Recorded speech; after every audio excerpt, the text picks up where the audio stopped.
दोस्तों आज की वीडियो में हम कंपेयर करने वाले हैं क्वालकॉम स्नैपड्रैगन 675 चिपसेट को क्वालकॉम के ही स्नैपड्रैगन 678 चिपसेट के साथ में कंपेयर तो क्या करने वाले भाई, ये चीज तो आपको पता ही होगी कि 678 जो चिपसेट है वो 675 का सक्सेसर है। लेकिन आज की वीडियो में हम ये देखने वाले हैं कि 678 चिपसेट में हमको कहां अपग्रेड्स दिए गए हैं और 675 से कितना बेटर इसको किया गया है।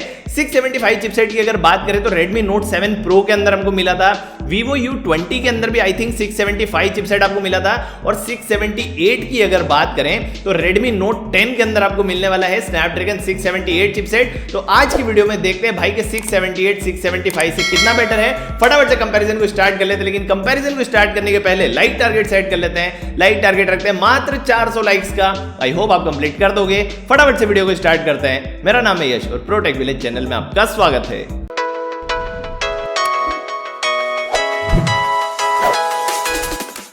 स्टार्ट करते हैं लॉन्च डेट से। स्नैपड्रैगन 675 लॉन्च हुआ है 22 अक्टूबर 2018 को। स्नैपड्रैगन 678 लॉन्च हुआ है 16 दिसंबर 2020 को। लॉन्च डेट के हिसाब से स्नैपड्रैगन 678 एकदम लेटेस्ट प्रोसेसर है। CPU और CPU क्लॉक स्पीड की अगर बात करें, दोनों प्रोसेसर के साथ में हमको डुअल क्लस्टर आर्किटेक्चर मिलता है। दोनों ही प्रोसेसर के साथ में हमको 2+6 की बिग लिटिल अप्रोच दी गई है। स्नैपड्रैगन 675 की पहले बात करते हैं। 2 कोर यहाँ पर मिलते हैं हमको परफॉर्मेंस वाले टास्क के लिए। यहाँ पर मिलता है क्रायो 460 गोल्ड CPU जो कि बेस्ड होता है ARM Cortex A76 के ऊपर। क्लॉक स्पीड यहाँ पर मिलती है 2.0 गीगाहर्ट्ज की, और 6 कोर मिलते हैं हमको एफिशिएंसी वाले टास्क के लिए। जहाँ पर मिलता है क्रायो 460 सिल्वर CPU जो कि बेस्ड होता है ARM Cortex A55 के ऊपर। क्लॉक स्पीड यहाँ पर मिलती है 1.8 गीगाहर्ट्ज की। स्नैपड्रैगन 678 की अगर बात करें तो यहाँ पर भी हमको 2 कोर मिलते हैं परफॉर्मेंस वाले टास्क के लिए। जहाँ पर हमको मिलता है क्रायो 460 गोल्ड CPU जो कि बेस्ड होता है ARM Cortex A76 के ऊपर। क्लॉक स्पीड यहाँ पर मिलती है 2.2 गीगाहर्ट्ज की, और 6 कोर मिलते हैं हमको एफिशिएंसी वाले टास्क के लिए। जहाँ पर मिलता है क्रायो 460 सिल्वर CPU जो कि बेस्ड होता है ARM Cortex A55 के ऊपर। क्लॉक स्पीड यहाँ पर आपको मिलती है 1.8 गीगाहर्ट्ज की। CPU आर्किटेक्चर को अगर देखा जाए तो सिमिलर आर्किटेक्चर मिलता है। दोनों ही प्रोसेसर के साथ में हमको 2 A76 वाले और 6 A55 वाले कोर्स मिलते हैं। एफिशिएंसी कोर्स आपको दोनों प्रोसेसर के साथ में सेम मिलते हैं। जो हल्का सा डिफरेंस आपको मिलता है वो परफॉर्मेंस वाले कोर्स की क्लॉक स्पीड में मिलता है। 678 में आपको 2.2 गीगाहर्ट्ज की क्लॉक स्पीड मिलती है, जो कि CPU क्लॉक स्पीड के मामले में स्नैपड्रैगन 678 को थोड़ा सा अपडेटेड प्रोसेसर बनाती है। CPU फैब्रिकेशन प्रोसेस की अगर बात करें तो यहाँ पर आपको कोई भी डिफरेंस देखने के लिए नहीं मिलता है। दोनों ही प्रोसेसर 11 नैनोमीटर की फैब्रिकेशन प्रोसेस पर बने हुए हैं। और फैब्रिकेशन प्रोसेस का मतलब अगर आपको नहीं पता है, फैब्रिकेशन प्रोसेस का मतलब एक्चुअल में ये होता है कि जब प्रोसेसर बनाया जाता है उसमें जो ट्रांजिस्टर्स यूज किए जाते हैं उनका साइज क्या रखा जाता है, और CPU के जो ट्रांजिस्टर्स हैं उनका साइज जितना कम रखा जाता है प्रोसेसर उतना बेटर परफॉर्म करता है, हीट भी उतना ही कम होता है, और एनर्जी एफिशिएंसी आपको उतनी ही ज़्यादा बेटर देता है। CPU फैब्रिकेशन प्रोसेस के मामले में यहाँ पर दोनों प्रोसेसर एक जैसे हैं।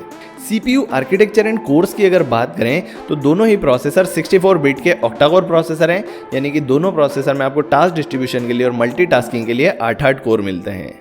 GPU यानी ग्राफिक प्रोसेसिंग यूनिट की अगर बात करें तो दोनों प्रोसेसर के साथ में आपको सेम GPU देखने के लिए मिलता है। दोनों ही प्रोसेसर के साथ में आपको Qualcomm Adreno 612 GPU दिया गया है, जो कि एक 11 नैनोमीटर पर बना हुआ GPU है।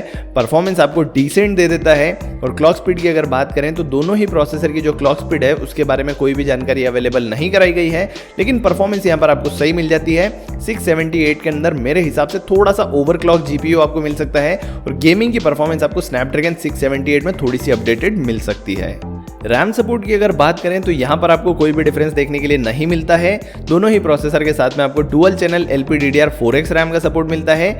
8 GB तक की आपको रैम मिल सकती है। मैक्सिमम रैम साइज है 8 GB का, और 1866 मेगाहर्ट्ज की आपको रैम फ्रीक्वेंसी मिलती है।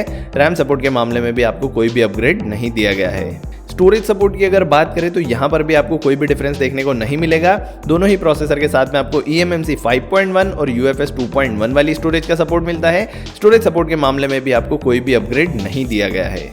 कैमरा सपोर्ट की अगर बात करें तो दोनों प्रोसेसर के साथ में आपको सिमिलर कैमरा सपोर्ट मिलता है। दोनों ही प्रोसेसर के साथ में 16+16 मेगापिक्सल का आपको डुअल कैमरा सेटअप मिल जाता है, जहां पर आपको MFNR और ZSL दोनों का सपोर्ट मिलता है। 30 FPS का आपको फ्रेम रेट मिलता है।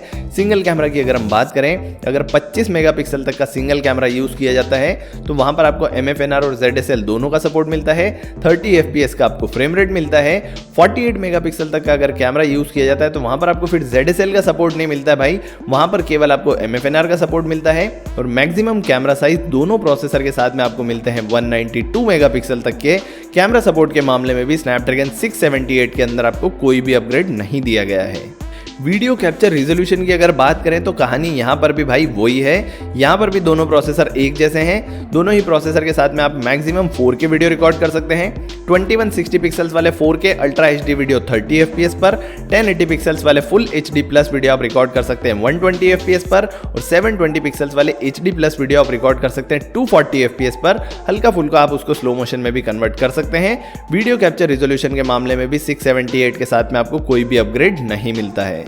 डिस्प्ले सपोर्ट की अगर बात करें तो यहाँ पर भी आपको कोई भी अपग्रेड नहीं दिया गया है। दोनों ही प्रोसेसर के साथ में आपको maximum on device full HD plus display का सपोर्ट मिलता है। रेजोल्यूशन यहाँ पर आपको मिलता है 1080x25 20 पिक्सल्स का, और दोनों ही प्रोसेसर के साथ में रिफ्रेश रेट के बारे में कोई भी जानकारी नहीं दी गई है कि हायर रिफ्रेश रेट का आपको सपोर्ट मिलता है या नहीं मिलता है। लेकिन 678 के साथ में आई थिंक थोड़ा बहुत हायर रिफ्रेश रेट का सपोर्ट तो यहाँ पर आपको मिलता है, लेकिन फिर भी भाई डिस्प्ले सपोर्ट के मामले में कोई मेजर अपग्रेड यहाँ पर आपको 678 में नहीं मिलता है। नेटवर्क मॉडेम की अगर बात करें तो दोनों प्रोसेसर के साथ में आपको सेम मॉडेम देखने के लिए मिलता है। स्नैपड्रैगन X12 LTE मॉडेम दिया गया है दोनों ही प्रोसेसर के साथ में। डाउनलिंक के लिए यहाँ पर आपको Cat 12 मॉडेम मिलता है जो कि डाउनलोड स्पीड देता है 600 Mbps की। अपलिंक के लिए दोनों प्रोसेसर के साथ में आपको Cat 13 मॉडेम दिया गया है जो कि अपलोड स्पीड देता है 150 Mbps की। नेटवर्क मॉडेम के मामले में भी यहाँ पर कोई भी अपग्रेड आपको नहीं मिलता है। Antutu स्कोर्स की अगर बात करें, स्नैपड्रैगन 675 का जो पीक Antutu स्कोर निकल के आता है वो आता है लगभग 2,10,249 पॉइंट के आसपास। स्नैपड्रैगन 678 का जो स्कोर आया है वो आया है लगभग 2,10,632 पॉइंट के आसपास। और भाई अभी तो 678 पर एक आधा ही डिवाइस लॉन्च हुआ है, जैसे जैसे और डिवाइस लॉन्च होंगे तो ये Antutu का स्कोर जो है वो थोड़ा सा ऊपर जा सकता है, 2,20,000 तक जा सकता है। थोड़ा सा अपग्रेड आपको 678 के साथ में मिलता है। Geekbench स्कोर्स की अगर बात करें, स्नैपड्रैगन 675 को सिंगल कोर में मिले हैं 412 पॉइंट, 678 को मिले हैं 442 पॉइंट। मल्टी कोर की अगर बात करते हैं 1373 पॉइंट मिले हैं 675 को, 1367 पॉइंट मिले हैं 678 चिपसेट को। तो मल्टी कोर का स्कोर तो लगभग एक जैसा आता है भाई, लेकिन सिंगल कोर की परफॉर्मेंस में आपको थोड़ा सा बूस्ट यहाँ पर मिलता है क्योंकि क्लॉक स्पीड जो है परफॉर्मेंस कोर्स की वो ज़्यादा दी गई है 678 में। Geekbench के हिसाब से 678 में आपको डिसेंट अपग्रेड्स दिए गए हैं। तो भाई ये था कंपैरिजन क्वालकॉम स्नैपड्रैगन 675 चिपसेट का क्वालकॉम के स्नैपड्रैगन 678 चिपसेट के साथ में। कंपैरिजन नहीं था, ये हमने देखा कि 678 कितना बेटर है। तो मेरे हिसाब से केवल और केवल CPU में थोड़ा सा ओवरक्लॉक किया गया है 678 को, और GPU के बारे में खैर जानकारी तो नहीं दी है, लेकिन GPU भी थोड़ा सा आपको ओवरक्लॉक मिल सकता है 678 के साथ में। तो ओवरऑल जो परफॉर्मेंस है, CPU परफॉर्मेंस और जो GPU परफॉर्मेंस है वो थोड़ी आपको बेटर मिलेगी स्नैपड्रैगन 678 के साथ में। लेकिन बाकी सारी चीजों की बात कर लें, रैम सपोर्ट की बात कर लें, फैब्रिकेशन प्रोसेस की बात कर लें, स्टोरेज सपोर्ट की बात कर लें, डिस्प्ले सपोर्ट की बात कर लें, सारी चीजें आपको दोनों चिपसेट में सेम मिलती है। इवन मॉडेम भी आपको दोनों के अंदर सेम मिलता है, 4G मॉडेम दिया गया है। पीक जो डाउनलोड स्पीड आपको मिलेगी 600 Mbps के आसपास मिलेगी। तो जो मेजर अपग्रेड्स दिए गए हैं, जो कंफर्म अपग्रेड है वो तो CPU के मामले में दिया गया है भाई कि 2.2 GHz की पीक क्लॉक स्पीड कर दी है 2.0 GHz से बढ़ा करके। लेकिन CPU में भी आपको कोई जो कोर्स लगाए गए हैं, जो CPU लगाए गए हैं, वहां पर भी आपको कोई अपग्रेड नहीं दिया गया है। दोनों के अंदर आपको A76 और A55 वाले ही कोर मिलते हैं। बस 678 को थोड़ा सा ओवरक्लॉक कर दिया है, और आई थिंक GPU भी आपको थोड़ा सा ओवरक्लॉक मिल सकता है। ओवरऑल परफॉर्मेंस की भी अगर बात करें, Antutu स्कोर्स भी आपने देखे भाई लगभग सेम है। Geekbench स्कोर्स की भी अगर बात करें तो लगभग एक जैसे स्कोर्स निकल के आते हैं। तो परफॉर्मेंस भी आपको लगभग एक जैसी ही मिलने वाली है। 678 से आपको थोड़ी सी अपडेटेड, अपग्रेडेड और पॉलिश्ड परफॉर्मेंस मिल सकती है। आप मेरे को कमेंट करके बताना भाई कि आपको क्या लगता है 675 से 678 में कैसे अपग्रेड्स दिए गए हैं। क्या ये अपग्रेड्स हैं, या इसी को भाई 675 को ओवरक्लॉक करके अगर लगा दिया जाए किसी चिपसेट में, किसी फोन के साथ में, तो वो ज्यादा बेटर रहेगा, या केवल CPU की क्लॉक स्पीड बढ़ा करके चिपसेट लॉन्च करना, क्या ये चीज आपको सही लगती है? क्या ये एक्चुअल में अपग्रेड है या नहीं है? कमेंट करके मेरे को अपनी राय जरूर से बता देना। वीडियो अगर अच्छा लगा है तो वीडियो को लाइक कर देना, अपने दोस्तों के साथ शेयर कर देना। चैनल को सब्सक्राइब नहीं किया है तो भाई साहब चैनल को सब्सक्राइब कर लेना, बेल आइकन दबा देना, ऑल वाला ऑप्शन सिलेक्ट कर लेना ताकि मेरे वीडियो की नोटिफिकेशन पहुंचे आपको तुरंत से। मैं मिलूंगा आपसे अगले वीडियो में, तब तक के लिए बाय बाय।